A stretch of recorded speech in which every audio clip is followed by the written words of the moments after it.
Foundation তো না মনে হচ্ছে যেন ইরেজার দিয়ে পুরো ফেসের সব ইমপারফেকশনস গুলোকে ঢেকে দিচ্ছি। If you guys have already seen my first video, একেবারে ভাইরাল হয়েছিল কিন্তু এই ফাউন্ডেশন। এরপর থেকে সবাই আমাকে রিকোয়েস্ট করে যেন এটা নিয়ে আমি আরো লুক ক্রিয়েট করে দেখাই, তাই আজকে চলে আসলাম আরেকটি সিম্পল মেকআপ লুক নিয়ে উইথ অনলি দিস ফাউন্ডেশন।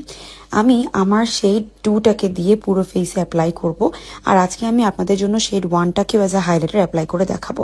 পুরো ফেসে কিন্তু আমি কোনো রকম প্রাইমার, কনসিলার বা বেজের জন্য কিছু ইউজ করি না। যখন আমি এটা দিই জাস্ট অনলি এটা দিয়ে আমার জন্য এনাফ, এবং পেছনে থাকা ব্রাশটা দিয়ে কিন্তু অ্যাপ্লাই করে নিই। ট্রাভেলিং এর জন্য বা ব্যাগে ক্যারি করার জন্য এই ফাউন্ডেশনটা আমার খুবই পছন্দ। This is very compact and easy to carry. So সম্পূর্ণ ফেসে আমি অ্যাপ্লাই করে সুন্দর মতো ব্রাশটাকে দিয়ে ব্লেন্ড করে নিচ্ছি। এখন আমি আজকে আমার ফেসটাকে হাইলাইটিং করার জন্য ব্যবহার করব শেড 1।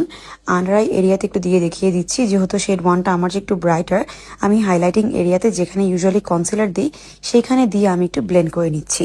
তারপরে কিন্তু একই সেই ব্রাশ দিয়ে সম্পূর্ণ ফেসে আমি ব্লেন্ড করে নিব। And after the final look is done, just look at the finishing. কত স্মুথ এবং এফার্টলেসলি এই লুকটা আমি ক্রিয়েট করে ফেললাম। যারা খুব বেশি প্রোডাক্ট ইউজ করতে চান না, একটা প্রোডাক্ট দিয়ে আপনার মেকআপ লুক কমপ্লিট করতে চান, তারা নিশ্চিন্তায় এই ফাউন্ডেশনটি নিতে পারেন এবং স্টিক ফর্মে হওয়াতে ইজিলি ক্যারি করতে পারেন।